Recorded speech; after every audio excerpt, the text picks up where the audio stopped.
Ate Ludi? Bumalik ka. Oo, tanong ko lang kung naiwan ko ba yung cellphone ko. Nawala kasi hindi ko maalala kung saan ko naiwan. Tinatrace ko kasi yung mga pinuntahan ko. Galing ako dun sa grocery, wala dun eh. Kaya inisip ko baka nandito. Kalilinis ko lang ng bahay. Wala naman akong nakita eh. Ganun ba?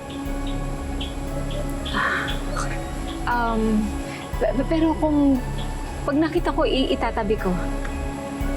Sige. Salamat na lang po. Mauna na ako. Sige.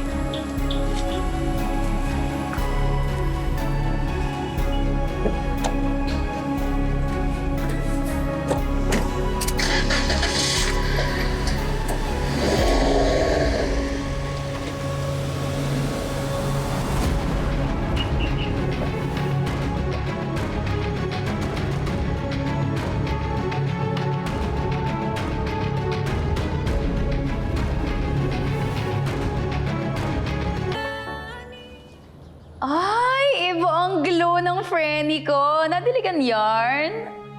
I know, right? Oh my gosh, I'm so happy for you. You finally did it. Thank you. Pero, May pero pa rin. Nasa'yo na nga asawa at anak ni Aileen. si Peter kasi. 2 days ko nang tinatawagan pero hindi ko makontak. Napaparanoid ako. Ay, nako, that guy. Alam mo ba, ang weird. Sa nakikita ko sa kanya, parang emotionally dependent na si Aileen sa kanya. Galing no, parang nag-switch lang kayo ng partners ni Bobby. Excuse me? Bobby was mine in the first place. Oo na, sige na. O siya, kakusapin ko na si Peter. Bye! Yun, thank you.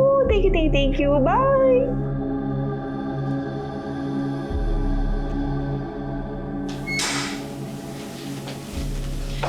At bakit hindi ka namin makontak ni Alexa? Bahay mo to? At may susi ka talaga ha? Iniiwasan mo ba kami? Blinak mo na ba yung numbers namin? Relax lang kayo. Wala ko yung cellphone ko. What? Yung phone mo na naglalaman ng conversations yun ni Alexa? Peter naman, nandun lahat ng ebidensya na ninakaw yung embryo ni Aileen. Ba't di mo nalang pagsigawan sa labas? Para marinig ng lahat ng tao yung baho ng kaibigan mo. Relax ka lang. Di basta-basta mamumukusan yun. Hindi na rin ako cellphone pati SIM card na bago. Then at least inform us of your new number.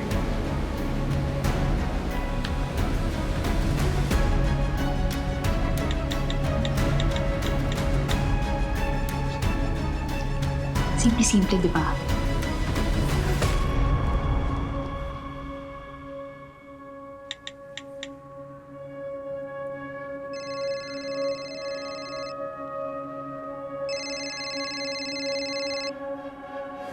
Just making sure.